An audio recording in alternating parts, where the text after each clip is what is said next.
So installation is really quite easy. You can install the filter anywhere along the line. Personally, we use it about 1.5 meters back from the rig.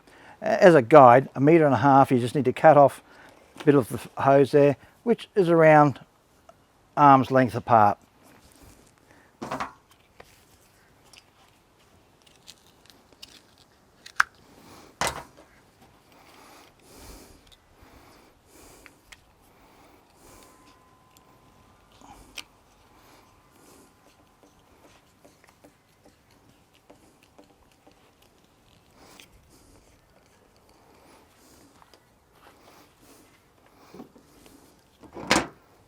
So then, just in between the filter and hooked up.